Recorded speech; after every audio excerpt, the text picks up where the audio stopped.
جب تک ہم کسی بھی کام میں اچھی نیتیں نہ کریں گے ہمیں ثواب نہیں ملے گا.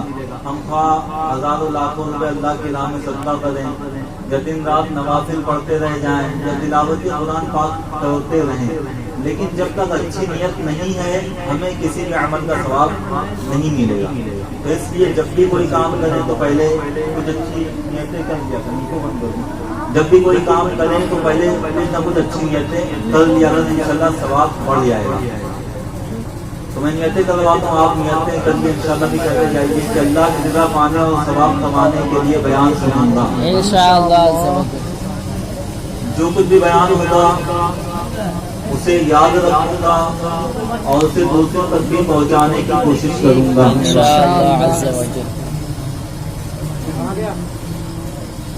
جو کچھ بھی صحیح سے یاد ہو جائے گا اس پر عمل بھی کروں گا. اور یہ بھی نیت کرنے کی بیان انشاءاللہ توجہ کے ساتھ سنیں. کہیں کچھ بھی ہو رہا ہوگا ہمیں ادھر توجہ نہیں دینا، ہمیں اپنا کام کرنا. میرا کام ہے بیان کرنا اور آپ کا کام ہے بیان سننا. تو توجہ کے ساتھ آپ بیان سماعت فرماتے رہیں. پیارے بھائیو ابھی ہم نے درود پاک پڑھا مل کر، اور یقیناً درود پاک پڑھنے کے فضائل بہت زیادہ ہیں. درود پاک پڑھنے کے فضائل بہت ہی زیادہ ہیں. یاد رکھیں جو بندہ درود پاک پڑھتا ہے تو اللہ تعالیٰ اس کی تمام پریشانیوں کو دور فرماتا ہے. اللہ تعالیٰ اس کی تمام دقتوں کو دور فرما دیتا ہے. جو رکاوٹیں، جو پریشانیاں، اس کے کاروباری مسائل، گھریلو مسائل یا بیمار ہے یا کسی بھی طرح کی پریشانی ہے، درود پاک پڑھنے کی برکت سے اللہ تعالیٰ اس کی تمام پریشانیوں کو دور فرما دیتا ہے.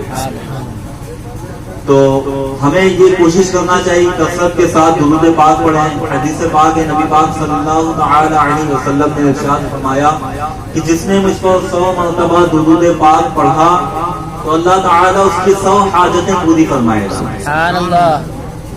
اب آگے حضور صلی اللہ تعالی وسلم ارشاد فرماتے ہیں کہ 70 حاجتیں، 70 ضرورتیں یہ آخرت کی ہوں گی اور 30 ضرورتیں دنیا کی ہوں گی. اب دیکھیں ہم بعض اوقات ایک حاجت ہوتی ہے، ایک پریشانی ہوتی ہے، ایک حاجت کو پوری کروانے کے لیے کتنی ہم دعائیں کرتے ہیں، یا ایک پریشانی دور ہو جائے اس کے لیے نہ جانے کتنے دعائیں کر رہے ہوتے ہیں. درود پاک پڑھنے کی ہم نے فضیلت سنا کہ جو بندہ 100 مرتبہ درود پاک پڑھے تو اس کی 30 حاجتیں دنیا کی اللہ تعالیٰ پوری فرما دیتا ہے. تو کیوں نہ ہم آقا صلی اللہ تعالی وسلم کی بارگاہ میں درود پاک پڑھتے رہیں تاکہ ہماری بھی حاجتیں پوری ہوتی رہیں. اور اس حدیث پاک کو ہم نے سنا، اس سے یہ بھی پتہ چلا کہ 70 حاجتیں اللہ تعالیٰ آخرت کی پوری فرمائے گا. یعنی اس سے پتہ چلتا ہے کہ آخرت میں جو حاجتیں ہوں گی، آخرت میں جو ضرورتیں ہوں گی یہ زیادہ ہوں گی. بندے کو قیامت کے دن جو ضرورتیں پڑیں گی، جو حاجتیں پڑیں گی، یہ دنیا کے مقابلے میں بہت ہی زیادہ ہوں گی.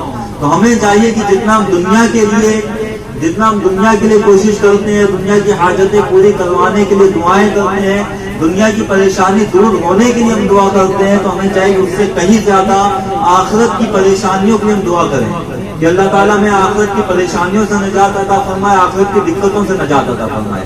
تو یقیناً ہمیں درود پاک پڑھنا چاہیے. اور ایک بہت ہی پیارا ایمان افروز واقعہ آپ کو سناتا ہوں، انشاءاللہ ایمان تازہ ہو جائے گا انشاءاللہ درود پاک کے تعلق سے. ایک شخص تھا، اس نے ایک مرتبہ اپنے دوست سے کچھ قرض لیا. قرضے کے طور پہ کچھ اس سے 1000 دینار تقریباً اس نے قرضہ لیا، اور ایک ڈیٹ فکس ہو گئی کہ اس ڈیٹ میں اپنا قرضہ ادا کر دوں گا. اب وہ ڈیٹ آئی لیکن یہ اپنے قرضے کا جو پیسہ اس نے 1000 دینار دیا تھا اس کا انتظام نہ کر پایا. یہاں تک کہ اس کے اوپر ایسی مصیبت آئی کہ اس کا جو کاروبار جو چلتا بھی تھا وہ بھی ختم ہو گیا. جو کاروبار اس کا تھا وہ بھی دھیرے دھیرے ختم ہو گیا. اور 1 مہینہ جب مکمل ہو گیا، وقت مکمل ہو گیا جو ڈیٹ اس نے فکس کیا تھا، تو جس نے قرضہ دیا تھا اب اس نے مال کا مطالبہ شروع کر دیا. اب اس نے کہا کہ مجھے پیسہ دیا جائے. اب اس نے کہا میرے پاس تو کوئی مال ہے نہیں، میرے پاس کوئی پیسہ بچا نہیں، جو کاروبار تھا وہ بھی ختم ہو گیا. پھر اس نے قاضی شہر کی کے پاس مقدمہ دائر کر دیا، شہر کے قاضی کے پاس، جج کے پاس اس نے مقدمہ دائر کر دیا کہ اس نے میرا پیسہ لیا، ابھی تک اس نے میرا پیسہ لوٹایا نہیں۔ اب قاضی نے دونوں کو بلایا اور دونوں کو بلانے کے بعد اس سے پوچھا کہ کیا تم نے قرضہ لیا ہے؟ اس نے کہا جی ہاں میں نے قرضہ لیا ہے۔ تو قاضی شہر نے کہا کہ قرضہ لیا ہے تو اس کا پیسہ واپس کرو۔ تو اس نے بتایا کہ میرے پاس دراصل پیسہ نہیں ہے، میرے پاس اس وقت کوئی پیسہ بچا نہیں ہے، جو کاروبار تھا وہ بھی ختم ہو چکا ہے۔ اس نے قاضی شہر نے 1 مہینے کی مہلت دیا اور کہا کہ 1 مہینے کا تمہیں وقت دیتا ہوں، 1 مہینے کے اندر تم پیسے کا انتظام کر دو ورنہ تمہارے اوپر سخت کارروائی کی جائے گی۔ اب وہ شخص تھا، عاشق رسول تھا اور سچا پکا مسلمان تھا، پرہیزگار تھا۔ اب وہ گھر گیا اور دیکھیں کتنا بہترین اس نے انتظام کرنا شروع کیا۔ وہ کسی دنیا دار کے پاس مانگنے کے لیے نہیں گیا، کسی دنیا دار کے پاس ہاتھ پھیلانے کے لیے نہیں گیا، اتنا سر پہ آ بنی ہے۔ قاضی شہر نے بھی کہہ دیا 1 مہینے کا وقت دیا، اتنے زیادہ مال کا انتظام کرنا ہے۔ آج کے دور میں اگر دیکھا جائے تو ذرا سے پیسے کی ضرورت پڑتی ہے، بلکہ پیسے کی ضرورت بھی نہیں پڑتی، لوگ بھیک مانگنا شروع کر دیتے ہیں، لوگ دوسروں کے سامنے ہاتھ پھیلانا شروع کر دیتے ہیں۔ تو اس نے وہ جو سچا پکا عاشق رسول تھا، اس نے اپنے معاملات کو حضور صلی اللہ تعالی وسلم کی بارگاہ میں پیش کر دیا اور آقا صلی اللہ تعالی وسلم کی بارگاہ میں درود پاک پڑھنا شروع کر دیا۔ وہ ہے نا شاعر کہتا ہے نا کہ کسی کا احسان کیوں اٹھائیں، کسی کو حالات کیوں بتائیں، تم ہی سے مانگیں گے تم ہی دو گے، تمہارے دل سے ہی لو لگی ہے۔ یہ انداز تھا عشاق کا، یہ عاشقوں کا انداز ہوتا ہے، جو سچے پکے عاشق رسول ہوتے ہیں ان کا انداز ہوتا ہے کہ اپنے تمام معاملات کو حضور کی بارگاہ میں پیش کرتے ہیں۔ اور یقیناً حضور صلی اللہ تعالی وسلم نے بگڑیاں بنانے والے ہیں۔ اللہ تعالیٰ حدیث پاک میں کہ اللہ نے مجھے عطا کیا اور میں تقسیم کرتا ہوں، تو یقیناً اللہ تعالیٰ نے اپنے تمام خزانوں کی چابیاں حضور صلی اللہ تعالی وسلم کو عطا فرما دی۔ اب آقا صلی اللہ تعالی وسلم اپنے امتیوں میں سے جس کو جتنا چاہتے ہیں اس کو اتنا نوازتے ہیں۔ اس نے اپنے تمام معاملات کو آقا کی بارگاہ میں پیش کیا اور درود پاک پڑھنا شروع کر دیا۔ 27 دن گزر گیا اور مسلسل وہ درود پاک پڑھتا رہا۔ جب 28ویں رات آتی ہے تو رات میں اسے حضور صلی اللہ تعالی وسلم کا دیدار ہوتا ہے، رات میں اسے حضور صلی اللہ تعالی وسلم کا دیدار ہوتا ہے۔ آقا صلی اللہ تعالی وسلم فرماتے ہیں کہ شہر کے وزیر کے پاس تم جاؤ اور اس سے کہو کہ یہ خواب بتاؤ، اس سے کہو کہ میں نے یعنی حضور صلی اللہ تعالی وسلم نے اس شخص کو تمہارے پاس بھیجا ہے اور تم اسے 1000 دینار دو۔ اب یہ شخص جب صبح اٹھا تو بڑا خوش تھا کہ رات میں حضور صلی اللہ تعالی وسلم کا دیدار ہوا اور پیسے کا بھی انتظام ہو گیا، لیکن اس کے ذہن میں ایک بات آئی کہ بغیر خواب کی بات مان کر کون مجھے پیسہ دے گا، یعنی میں اسے خواب جا کر سناؤں گا، ویسے تو کوئی بھی خواب کی بات سنا کر پیسہ لے سکتا ہے، لیکن اب ان کے ذہن میں یہ خیال آیا کہ میں اس سے جا کر کہوں گا تو کیا وہ میری بات مانے گا یا نہیں مانے گا۔ اب یہ دن بھر یہ سوچتا رہا اور وزیر کے پاس نہ گیا۔ اگلے رات جب آئی 29ویں کی رات آئی اور وہ پھر سے سویا تو حضور صلی اللہ تعالی وسلم کا خواب میں دیدار ہوتا ہے۔ آقا صلی اللہ تعالی وسلم فرماتے ہیں کہ کیا میں نے تم سے نہ کہا کہ فلاں شخص کے پاس جاؤ، وزیر کے پاس جاؤ، تمہیں دینار عطا کرے گا۔ تو اب یہ جو عاشق رسول تھا اس نے عرض کیا کہ یا رسول اللہ صلی اللہ تعالی علیہ وسلم، میرے ذہن میں ایک اشکال ہے، بھلا خواب کی بات سن کر کون مجھے پیسہ دے گا؟ آپ کوئی دلیل دیجیے مجھے، آپ کوئی ایسی بات بتائیے کہ میں اس کو جا کر بتاؤں اور میری بات کو مان لے اور مجھے پیسہ دے دے۔ اب آقا صلی اللہ تعالی وسلم نے غیب کی خبر دیتے ہوئے فرمایا کہ وہ روزانہ فجر کی نماز کے بعد بغیر کسی سے بات چیت کیے وہ روزانہ 1000 مرتبہ درود پاک پڑھتا ہے، اور یہ بات اس کے علاوہ کسی کو بھی نہیں معلوم ہے، یعنی یہ بات صرف وہی شخص جانتا ہے کہ فجر کی نماز کے بعد 1000 مرتبہ درود پاک پڑھتا ہے۔ تم جا کر اس کو یہ بات بتاؤ، وہ یقیناً تمہیں 1000 دینار دے گا۔ اب یہ شخص خوشی خوشی اٹھا، 30واں دن بھی آ چکا تھا، خوشی خوشی اٹھا اور یہ وزیر کے پاس گیا اور وزیر کو سارا قصہ کہہ سنایا، اس کو اپنا خواب بتایا کہ حضور صلی اللہ تعالی وسلم خواب میں تشریف لائے اور حضور صلی اللہ تعالی وسلم نے مجھے تمہارے پاس بھیجا ہے اور یہ بھی فرمایا کہ تم مجھے 1000 دینار دو۔ اب جب یہ سنتا ہے وہ وزیر تو خوشی کے مارے جھوم اٹھتا ہے کہ بھلا آقا صلی اللہ تعالی علیہ وسلم نے میرے پاس تمہیں بھیجا، کہ میں تمہیں 1000 دینار دوں، وہ کہ خوشیوں کی معراج ہو گئی میری. تو اب وہ گھر کے اندر جاتا ہے اور 3000 دینار لے کر آتا ہے. 1000 دینار دیتا ہے، کہتا ہے یہ لو، اس سے تم اپنا قرضہ ادا کر دینا. 1000 دینار دیتا ہے، کہتا ہے اس سے جاؤ اور جو تمہارا کاروبار بالکل ختم ہو چکا ہے اس سے تم اپنا دوبارہ کاروبار شروع کرنا. اور 1000 دینار اور دیا، کہا کہ جاؤ اس سے تم اپنے گھر والوں پر اس 1000 دینار کو خرچ کرنا. اب دیکھیں کیسا انتظام ہوگا.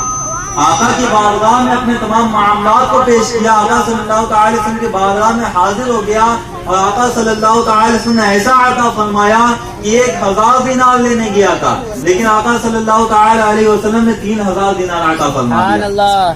تو یہ ہے آقا صلی اللہ تعالی وسلم کی بارگاہ سے ملی ہوئی بھیک. یقیناً آقا کی بارگاہ میں جو اپنے تمام معاملات کو پیش کرتا ہے تو آقا صلی اللہ تعالی وسلم سے خوب نوازتے ہیں. اور آقا صلی اللہ تعالی اتنا نوازتے ہیں کہ بندے کی جھولیاں بھر جاتی ہیں. کل تک جس کے پاس نہ پیسہ تھا نہ کاروبار ٹھیک سے چل رہا تھا، لیکن آج آقا نے ایسا انتظام فرما دیا کہ قرضے کا بھی انتظام ہو گیا، کاروبار بھی اس کا پھر سے شروع ہو گیا، گھر بار والوں کا بھی انتظام ہو گیا. اب یہ خوشی جاتا ہے. 30واں دن آ چکا تھا، 1 مہینہ پورا ہو چکا تھا. جج کے پاس، قاضی شہر کے پاس جاتا ہے اور قاضی نے اس سے پیسہ مانگا. اس نے 1000 دینار اٹھا کر دے دیا. اب قاضی کو تعجب ہوا کہ 1 مہینے میں اس نے اتنی بڑی رقم کا انتظام کیسے کیا. اب قاضی نے پوچھا یہ پیسہ تم کہاں سے لائے؟ اس نے سارا قصہ بتایا کہ دراصل بات یہ ہے میں یہاں سے گیا اور آقا صلی اللہ تعالی وسلم کی بارگاہ میں اپنے تمام معاملات کو پیش کیا اور آقا صلی اللہ تعالی وسلم پر درود پاک پڑھنا شروع کر دیا. آقا صلی اللہ تعالی وسلم نے ایسا نوازا کہ آقا صلی اللہ تعالی خواب میں اپنا دیدار بھی دیا، اپنے دیدار بھی کرایا اور ساتھ میں وزیر کے پاس بھیجا. اس نے مجھے 3000 دینار بھی دیے. پورا واقعہ اس نے بتایا. اور اس کے بعد جب قاضی شہر نے یہ بات سنا، قاضی جو اس وقت کا وہاں تھا، اس نے جب یہ بات سنا اپنی کرسی سے اٹھا، گھر گیا، 1000 دینار وہ بھی اٹھا لایا اور کہتا ہے کہ میں بھی تو عاشق رسول ہوں، میں اس ثواب کے کام میں کیوں محروم رہ جاؤں. اس نے کہا کہ 1000 دینار لو اور قرضہ تم اس پیسے سے ادا کرنا.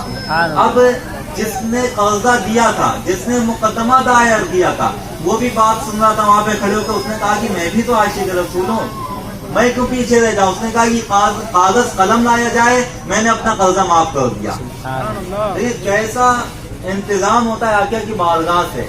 ہم اپنے معاملات کو آقا کی بارگاہ میں پیش کر کے تو دیکھیں، صدق دل کے ساتھ، سچے دل کے ساتھ آقا صلی اللہ تعالی وسلم کی بارگاہ میں حاضر ہوں. ہمیں جو بھی پریشانی ہو، ہمیں جو بھی پریشانیاں آئیں، مصیبتیں آئیں، بیماریاں آئیں، آقا صلی اللہ تعالی وسلم کی بارگاہ میں فریاد کریں اور درود پاک کا نذرانہ پیش کریں. انشاءاللہ اللہ تعالیٰ حضور پاک صلی اللہ تعالی وسلم کے صدقے میں ہماری تمام دعاؤں کو قبول فرمائے گا. انشاءاللہ تمام مصیبتوں کو بھی اللہ تعالیٰ ہمیں دور فرما دے گا.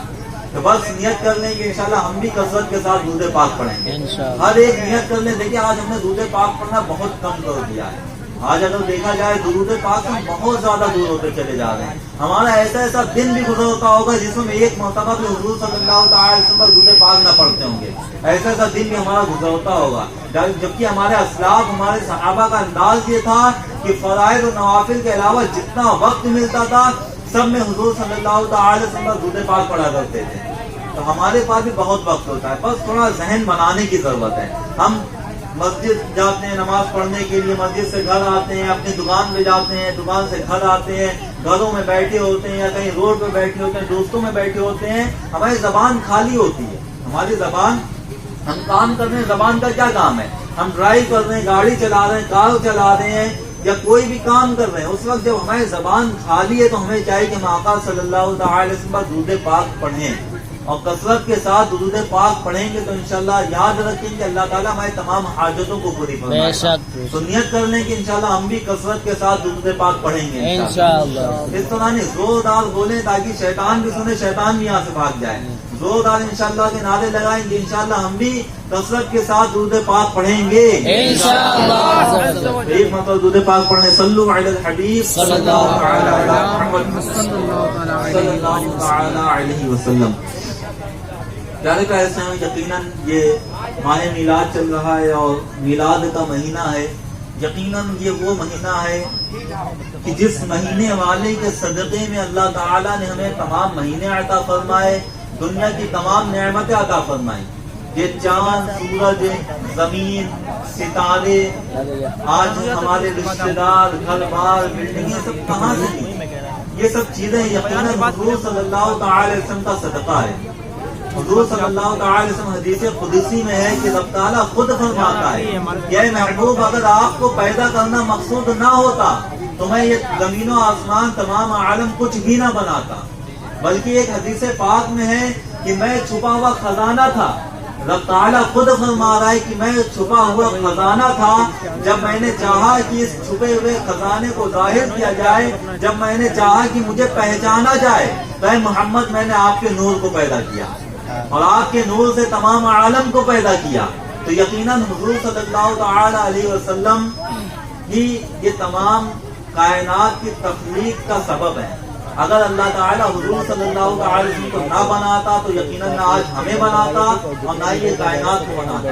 آج ہمیں جو بھی نعمتیں مل رہی ہیں، جو بھی خوشیاں ہمیں مل رہی ہیں، جو بھی خوشی ہمیں ملی ہے، جو کچھ بھی ہمیں مل رہا ہے، تو یقیناً یہ حضور کا صدقہ ہے.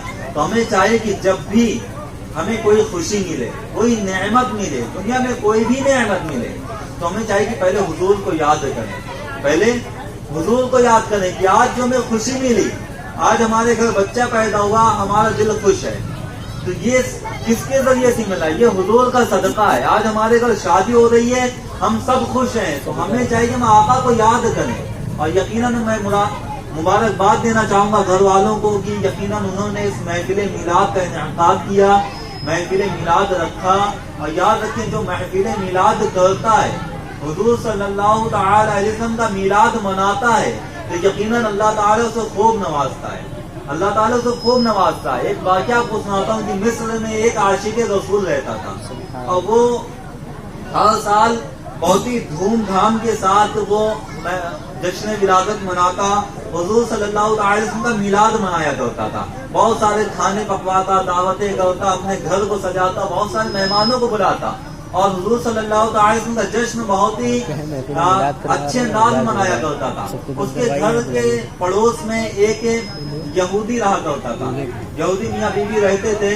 تو یہودی کی بیوی نے اس سے پوچھا کہ اپنے شوہر سے پوچھا کہ جو ہمارا پڑوسی ہے یہ ہر سال اتنی دعوتیں کرتا ہے، اتنا جشن مناتا ہے، یہ کس سبب سے، آخر وجہ کیا ہے؟ تو یہودی نے بتائی کہ دراصل بات یہ کہ اس مہینے میں ان کے نبی کی پیدائش ہوئی ہے، اور مسلمان اپنے نبی کی پیدائش پر خوشیاں مناتے ہیں. مسلمان اپنے نبی کی پیدائش پر اسی طرح خوشی مناتے ہیں اور جشن مناتے ہیں. اب یہودی کی بیوی نے کہا کہ مسلمانوں کا انداز کتنا پیارا ہے، یہ کتنے اچھے انداز سے اپنے نبی کی پیدائش مناتے ہیں. تو جب اس عورت نے یہ بولا تو رات میں جب سوتی ہے تو حضور صلی اللہ تعالی علیہ وسلم کا دیدار ہوتا ہے، اور حضور صلی اللہ تعالی وسلم کا دیدار تھا. حضور صلی اللہ تعالی وسلم رات میں اس خواب میں تشریف لائے. اس نے دیکھا کہ کوئی نورانی چہرے والے بزرگ آئے، ان کے ارد گرد بہت سارے لوگ موجود ہیں. اس عورت نے پوچھا، کسی شخص سے پوچھا کہ یہ جو نورانی چہرے والے بزرگ آئے ہیں یہ کون ہیں؟